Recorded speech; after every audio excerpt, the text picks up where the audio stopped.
मित्रों, यह कथा उस समय की है जब महाभारत का युद्ध समाप्त हो चुका था। भीम के द्वारा युद्ध के नियमों के विरुद्ध जाकर छल से दुर्योधन का वध किया गया। अपने पिता और राजा दुर्योधन के छल से हुई मृत्यु के कारण अश्वत्थामा का क्रोध बढ़ता ही जा रहा था। वह किसी भी प्रकार से पांडवों से बदला लेना चाहता था। उस समय उस कौरव सेना में केवल 3 ही महारथी बचे थे, अश्वत्थामा, कृपाचार्य और कृतवर्मा। वह तीनों महारथी रात में एक जंगल में एक वृक्ष के नीचे आराम कर रहे थे। उस समय अश्वत्थामा का ध्यान एक बरगद के वृक्ष पर सोए हुए कौवों पर पड़ा।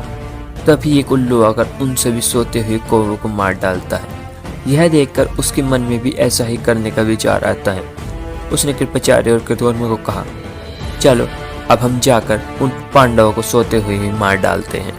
अश्वत्थामा की ऐसी बातें सुनकर कृपाचार्य और कृतवर्मा उसे कहते हैं कि रात में सोते हुए योद्धाओं पर आक्रमण करना युद्ध के नियमों के खिलाफ है। हम दोनों कल सुबह तुम्हारे साथ चलेंगे और पांडवों से युद्ध करेंगे। अब तुमको आराम करना चाहिए। कृपाचार्य और कृतवर्मा के ऐसे वचन सुनकर अश्वत्थामा क्रोध में भरकर बोला, उन पांडवों ने कौन से नियम को भंग नहीं किया? उन्होंने मेरे पिता के साथ स्वांग रचकर कैसे उनका वध किया? महारथी कर्ण का वध अर्जुन ने उस समय किया जब वे अपने रथ का पहिया निकाल रहा था। सभी राजाओं के रोकते हुए भी सात्विकी ने भूरिश्रवा को उस समय मारा जब वह अपने शस्त्रों का त्याग कर चुका था।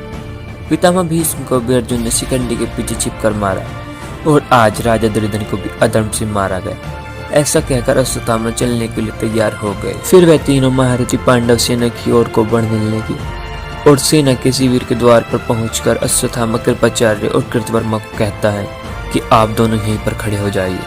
यदि कोई व्यक्ति इस ओर को भाग कर आए तो आप उसका वध कर देना।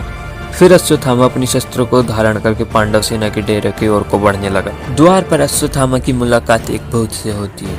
यह अत्यंत ही भयानक भूत था, परंतु अश्वत्थामा उससे नहीं डरता और अपने शस्त्रों से उस पर प्रहार करने लगता है। परंतु वह भूत अश्वत्थामा के प्रत्येक अस्त्र को निगल जाता है और अश्वत्थामा के शस्त्र समाप्त हो जाते हैं। अब अश्वत्थामा को यह लगने लगता है कि आज इसको खाली हाथ ही वापस लौटना पड़ेगा।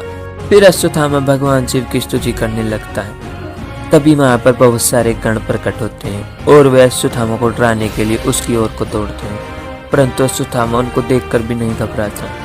फिर अश्वत्थामा अपने शरीर की आहुति देने के लिए अग्नि में प्रवेश करता है। अश्वत्थामा को उसके हाथ ऊपर करके अग्नि में खड़ा हुआ देख भगवान शिव प्रकट होते हैं। भगवान शिव अश्वत्थामा से कहते हैं, मुझे श्री कृष्ण ने सत्य, पवित्रता, प्रेम, त्याग, तप तथा भक्ति से प्रसन्न किया है, इसलिए उनके सम्मान जगत में मुझे कोई प्रिय नहीं। उन्होंने ही मुझे कहा था कि हे प्रभु, आप सभी पांचालों की रक्षा कीजिए, परंतु अब इन सब का काल आ गया है।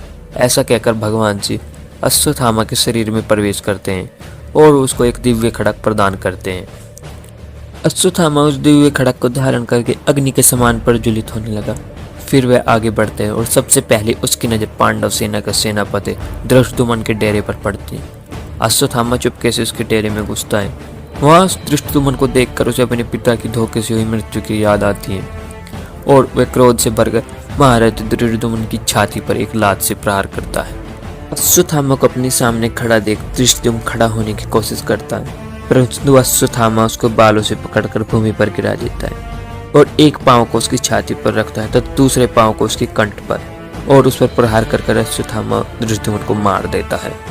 फिर अश्वत्थामा दूसरे डेरों में जाकर और योद्धाओं को मारने लगता है। जो भी उसके मार्ग में आ रहा था, अश्वत्थामा या तो उसको मार देता था, जो भी उसको देखता या तो वह भाग जाता था या वह बेहोश हो जाता, क्योंकि अश्वत्थामा उस समय अति भयंकर रूप में दिखाई दे रहा था। बहुत से लोग उसको एक राक्षस समझ रहे थे।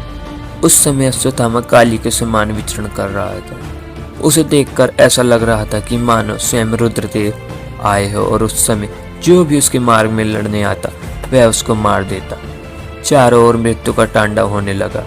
महान हाहाकार को सुनकर पांचाली के 5 पुत्र शिखंडी तथा कई अन्य महारथी शस्त्रों को धारण करके अश्वत्थामा की ओर बढ़ते हैं। पांचाली के 5 पुत्र अश्वत्थामा पर अपने शस्त्रों से आक्रमण कर देते हैं, परंतु अश्वत्थामा उन सब के अस्त्रों को अपनी खड़ग से बीच में ही काट देता और पांचाली के 5 पुत्रों के निकट पहुंचकर उनको मारने लगता है।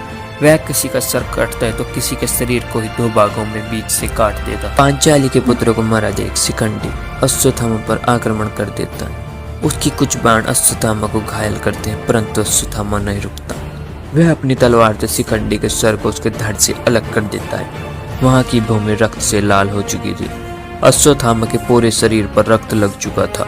जो योद्धा अश्वत्थामा से अपने प्राणों को बचाकर भागने का प्रयत्न करते, उनको द्वार पर खड़े कृपाचार्य और कृतवर्मा मार डालते। चारों ओर सभी शव दिखाई दे रहे थे। वहां पर रहने वाले राक्षस और मांसाहारी पशु प्रसन्न होकर उन शवों को खाने लगे। फिर उन सबको मारकर अश्वत्थामा, कृपाचार्य तथा कृतवर्मा वहां से चले जाते। उस युद्ध में केवल धृष्टद्युम्न का सारथी बचता है। वह जाकर राजा युधिष्ठिर को पूरी घटना के बारे में बताता है। दोस्तों, इसी प्रकार की और वीडियो देखने के लिए चैनल को तुरंत सब्सक्राइब करें, वीडियो को लाइक करें और वीडियो को ज़्यादा से ज़्यादा शेयर करें। तो मिलते हैं अगली वीडियो में। धन्यवाद।